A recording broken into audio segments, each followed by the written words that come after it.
Hey guys, it's Tape Ninja, and today we're going to learn how to cement PVC pipe. Let's get into it.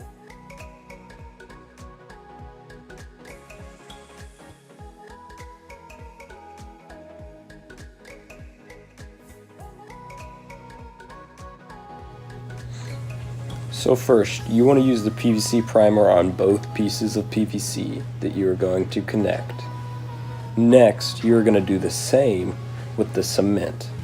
Then all that's left is to connect the two pieces and let it dry and harden for the next 2 hours before you use it.